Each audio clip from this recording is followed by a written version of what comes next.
Bismillahirrahmanirrahim. Assalamualaikum warahmatullahi wabarakatuh. Satu kes yang disahkan COVID-19 telah kembali ke rahmatullah. Yang berhormat Datuk Seri Setia Dr. Haji Awang Muhammad Isham bin Haji Jaafar, Menteri Kesihatan, menyatakan demikian semasa sidang media situasi terkini jangkitan COVID-19. Sidang media berlangsung di Dewan Al-Afiah Kementerian Kesihatan. Menyertai sidang media tersebut, Yang berhormat Pihin Orang Kaya Seri Kerna, Datuk Seri Setia Dr. Haji Awang Abu Bakar bin Haji Apong, Menteri Hal Ehwal Dalam Negeri, Yang berhormat Datuk Seri Setia Dr. Awang Haji Muhammad Amin Liu bin Abdullah, Menteri di Jabatan Perdana Menteri dan Menteri Kewangan dan Ekonomi kedua. Kes tersebut ialah seorang lelaki berumur 44 tahun yang merupakan kes 8010. Kes ini telah mengalami masalah paru-paru setelah dijangkiti COVID-19. Di kesempatan ini, saya mewakili warga Kementerian Kesihatan dan keseluruhan rakyat negara Brunei Darussalam mengucapkan takziah kepada keluarga kes berkenaan. Semoga roh Allah Yarham dicucuri rahmat dan ditempatkan bersama para solihin. Sementara itu, 112 kes baharu jangkitan COVID-19 disahkan kemarin, menjadikan jumlah keseluruhan kes jangkitan meningkat kepada 8,262 kes. Dapat 17 tambahan kes-kes baru kepada 12 kluster aktif yang sedia ada yang merupakan kontak-kontak terdekat kepada beberapa kes positif sebelumnya. Sementara itu, terdapat 3 kluster baru telah dikesan. Ketiga-tiga kluster ini adalah kluster rumah kediaman yang membabitkan 31 kes. Salah satu kluster ini ialah kluster Rentokil Initial yang melibatkan sebuah rumah yang menempatkan pekerja-pekerja syarikat berkenaan. Dalam pada itu, 2 kluster telah ditutup setelah tidak ada kes dikesan di dalam kluster berkenaan selama 28 hari. Kluster-kluster yang ditutup ialah kluster Sempurna Enak dan kluster 1597. Oleh yang demikian, jumlah kluster yang aktif adalah 147 kluster. Manakala terdapat 64 kes baru yang masih dalam siasatan bagi mengenal pasti sumber jangkitan.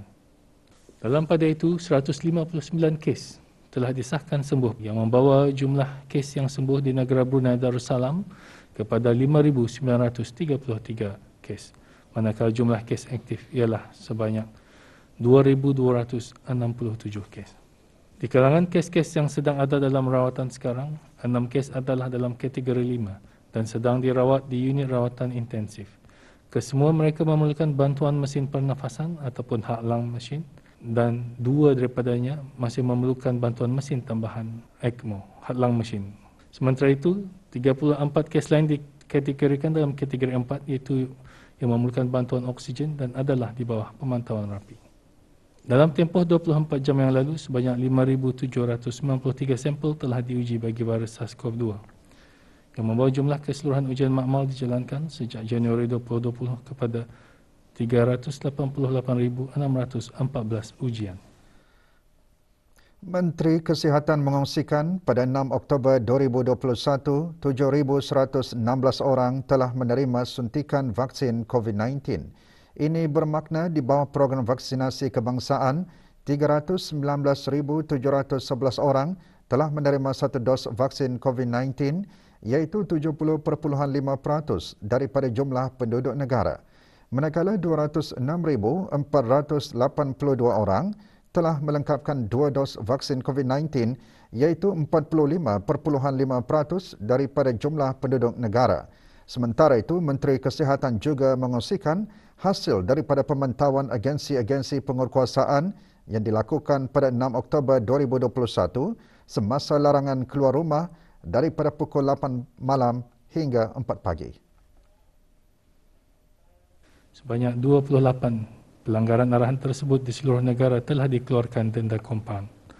Orang ramai adalah diingatkan untuk mematuhi arahan-arahan yang telah dikeluarkan demi memulihkan semula keadaan negara dari jangkitan COVID-19. Seterusnya, Kementerian Kesihatan ingin memaklumkan kepada orang ramai bahawa pada masa ini stok bekalan darah adalah di tahap sangat rendah. Kementerian Kesihatan sangat mengalu-alukan bantuan orang ramai untuk menderma darah bagi membantu pesakit-pesakit yang memerlukan untuk tujuan pembedahan dan rawatan. Mereka yang ingin menderma darah boleh datang ke pusat promosi kesihatan dari jam 8 pagi hingga 2 petang pada hari-hari bekerja secara walk-in atau melalui tempahan di aplikasi BloodCard. Dalam situasi negara dilanda pandemik COVID-19, Biro Kawalan Narkotik BKN tetap meneruskan usahanya dalam memastikan orang awam di negara ini bebas dari ancaman dadah. Baru-baru ini, BKN berjaya menumpaskan satu lagi sindiken pengedaran dadah melalui operasi Black. Dalam operasi dari 19 hingga 28 September 2021 itu, BKN berjaya menahan 12 individu, 9 lelaki dan 3 perempuan berusia antara 20 hingga 53 tahun dengan seorang daripadanya dipercayai menjadi ketua sindiket. Pihak BKN juga telah merampas beberapa paket yang dipercayai berisi dadah jenis syabu dengan jumlah berat keseluruhan 55 gram, alat timbangan digital dan alat perkakas untuk menghisap dadah. Wang tunai berjumlah RM1,163 Brunei yang dipercayai hasil pengedaran dadah juga turut dirampas. Dalam operasi itu juga 2 orang telah ditahan semasa menjalani pengasingan diri di salah sebuah pusat pengasingan kebangsaan. Hasil siasatan BKN mendapati kedua-duanya telah menggunakan dadah jenis syabu semasa di pusat berkenaan dan salah seorang daripada mereka juga disyaki menjual dadah jenis syabu kepada pesakit-pesakit yang berada di pusat pengasingan kebangsaan. Mereka mendapatkan bekalan dadah melalui rakan mereka yang menghantar beg berisi makanan dan menyembunyikannya di dalam makanan tersebut. Rakan mereka yang menghantar makanan yang berisi dadah itu juga turut ditangkap. Kesemua tangkapan ditahan bagi siasatan BKN di bawah kesalahan-kesalahan berikut. Seksyen 3A Akta Penyalahgunaan Dadah APD Penggal 27 iaitu memiliki bagi tujuan mengedar dadah terkawal. Seksyen 6-A APD Penggal 27 iaitu atas kesalahan memiliki dadah terkawal. Seksyen 6-B APD Penggal 27 iaitu atas kesalahan memakan dadah terkawal. Seksyen 7 APD Penggal 27 iaitu atas kesalahan memiliki alat perkakas yang telah diubah suai untuk memakan dadah terkawal. Siasatan pihak BKN mendapati pengedar-pengedar dadah masih lagi giat menjalankan aktiviti haram mereka tanpa menghiraukan penularan dan jangkitan wabak COVID-19 dan keperluan untuk membendung masalah pandemik secara bersepadu. Kegiatan mereka bukan sahaja menyalahi undang-undang, bahkan mengundang kemudaratan dan ancaman kepada kesihatan awam dan masyarakat di negara ini. Oleh itu, adalah mustahak bagi rakyat di negara ini untuk bersatu padu dan membantu agensi penguatkuasa membentras aktiviti-aktiviti haram ini. BKN juga tidak lupa merakamkan ucapan penghargaan kepada agensi-agensi perisikan keselamatan, penguatkuasaan dan beberapa buah kementerian atas bantuan kerjasama yang diberikan ke arah menjayakan operasi tersebut. Majlis pembukaan dikir Maulud Nabi Muhammad SAW yang dibawakan oleh petugas-petugas pegawai masjid diadakan selama 12 malam berturut-turut bermula semalam. Memandangkan situasi penularan jangkitan wabak COVID-19 pada ketika ini, Jabatan Hal Ehwal Masjid, Kementerian Hal Ehwal Agama mengadakan majlis pembukaan dikir Syarifil Anam secara dalam talian dan menyiarkan secara langsung di semua saluran televisyen dan rangkaian radio nasional Nurul Islam dan Harmoni FM. Bacaan Saidul Istighfar dan Surah Al-Fatihah dipimpin oleh Yang Berhormat Pihin Udana Khatim Datuk Paduka Seri Setia Ustaz Haji Awang Badaruddin bin Pengarah Datuk Paduka Haji Awang Osman, Menteri Hal Ehwal Agama. Maka kita ini sudah mengundang 100 selawat kasih sayang Allah Subhanahu Wa Taala ke atas diri kita. Menyertai majlis yang berhormat Pihin Dato' Lela Raja Major Jeneral Bersara Dato' Peruka Sri Haji Awang Halbi bin Haji Muhammad Yusof, Menteri Pertahanan kedua. Majlis pembukaan Dikir Syarafil Anam diadakan sebagai syiar Islam dan merupakan salah satu acara hari-hari kebesaran Islam yang disambut oleh umat Islam di negara ini.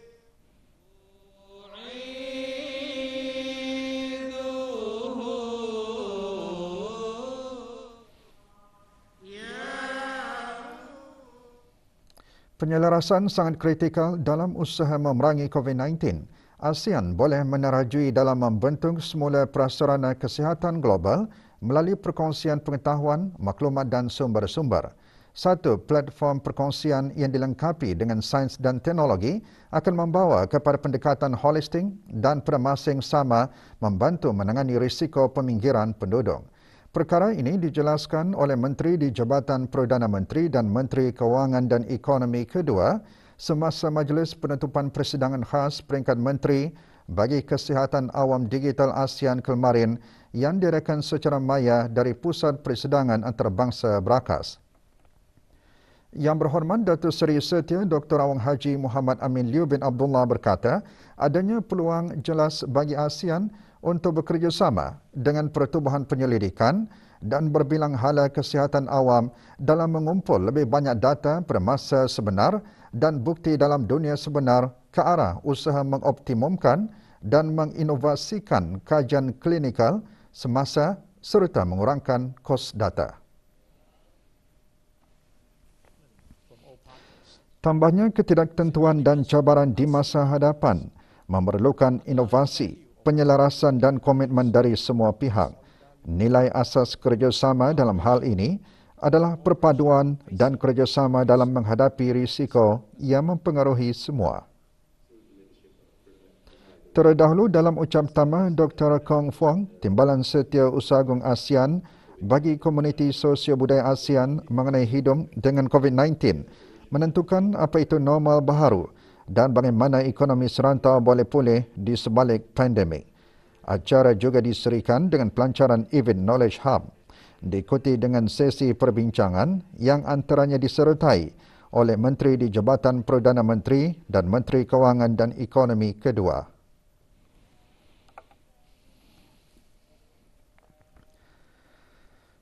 Negara Brunei Darussalam menyokong sepenuhnya pembangunan dan promosi ekonomi berdaya tahan yang mengutamakan pembangunan rendah karbon.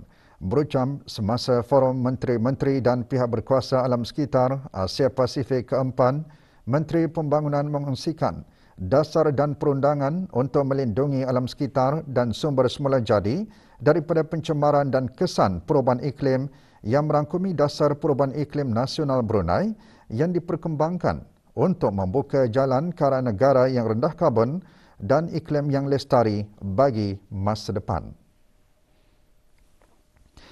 Yang berhormat Datuk Seri Setia Jurutera Awang Haji Suhaimi bin Haji Ghaffar menjelaskan, forum tersebut menjadi platform penting bagi negara-negara Asia Pasifik untuk membangun kembali dan menyelaraskan kerjasama untuk mewujudkan persekitaran dan iklim yang lestari.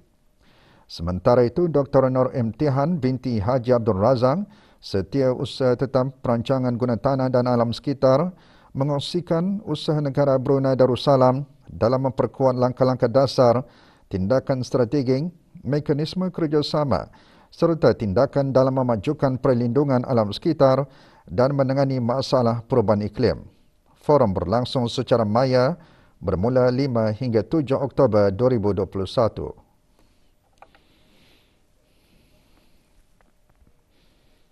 Mesyuarat Ketua-Ketua Hakim ASEAN CACJ berperanan untuk mendorong masyarakat dan komuniti dengan memastikan akses pada keadilan dan pentadbiran kehakiman yang berkesan serta tulus. Ini termasuk usaha-usaha kumpulan kerja rentas sempadan yang membabitkan kanak-kanak yang diharapkan dapat menyatukan kehakiman ASEAN, meningkatkan sistem keadilan keluarga di dalam ASEAN dan membantu memeduli sesama masyarakat serantau.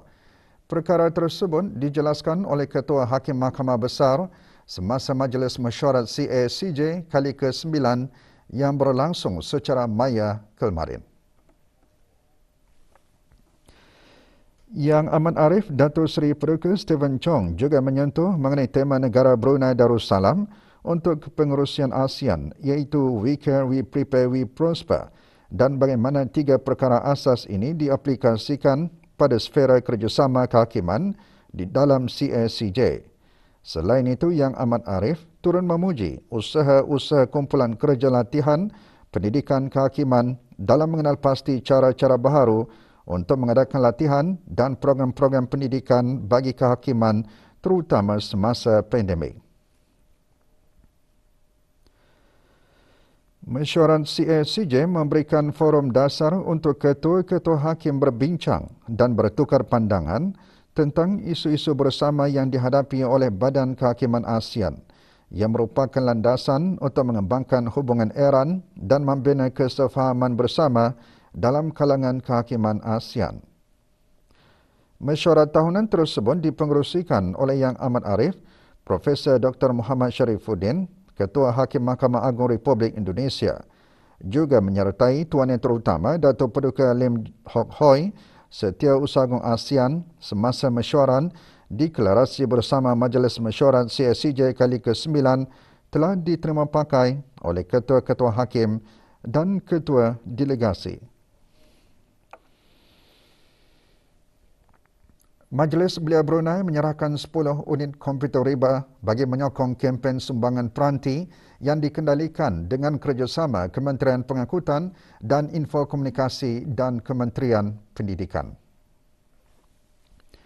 Penyerahan komputer berkenaan disempurnakan oleh Yang Berhormat Dayang Khairunisa binti Awang Haji Ash'ari, Ahli Majlis Mesyuarat Negara, dan diterima oleh Awang Muhammad Nur Ilham bin Haji Jais, Pemangku Pengarah Jabatan Pendidikan Co-Curriculum. Kaki tangan Bank Islam Brunei Darussalam menyumbang lebih RM6,000 bagi kempen mengumpul tajaan bagi pembelian komputer riba anjuran Majlis Belia Brunei dan projek #Infak1. Sementara itu, para petugas Barisan Hadapan kemarin menerima sumbangan 50 pek makanan daripada Belia Masjid Prihatin 2.0. Sumbangan tersebut merupakan usaha berterusan untuk memberikan sokongan kepada para petugas Barisan Hadapan dalam menangani penularan wabak COVID-19 di negara ini.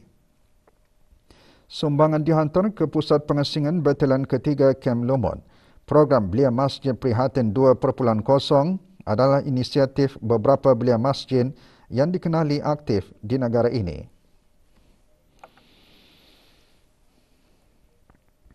Dasar bagi pembaruan lesen kenderaan dan lesen memandu telah dikemas kini sebagai usaha memudah cara orang ramai semasa penularan wabak COVID-19 ini.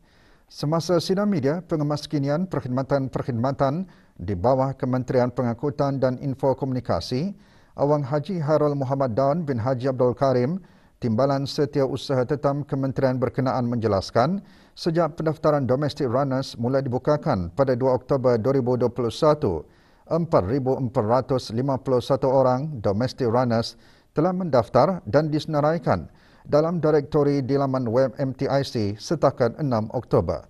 Justru kementerian tersebut mengingatkan domestic runners yang berdaftar untuk mematuhi prosedur operasi standard SOP yang telah ditetapkan. Ini termasuk bagi setiap runners untuk dikehendaki membuat ujian swab COVID-19 RT-PCR setiap minggu di pusat-pusat swab pandu lalu bagi memastikan mereka adalah negatif dari jangkitan COVID-19. Seterusnya, para domestic runners hendaklah mengemaskinikan tarikh terakhir menjalani ujian swab masing-masing pada setiap minggu melalui laman web MTIC iaitu www.mtic.gov.bn/pendaftaran bermula dari hari Jumaat 8 hari bulan Oktober 2021. Sementara itu, Awang Haji Rozali bin Haji Saidun, Pengarah Pengangkutan Darat menjelaskan beberapa perubahan kepada isi kandungan pesanan ringkas SMS kepada pemohon yang berjaya membarui lesen kenderaan atau lesen memandu mereka bermula pada hari Jumaat 8 Oktober 2021. Jelasnya, pesanan ringkas adalah sebagai ganti kepada pelekan lesen kenderaan dan kad lesen memandu.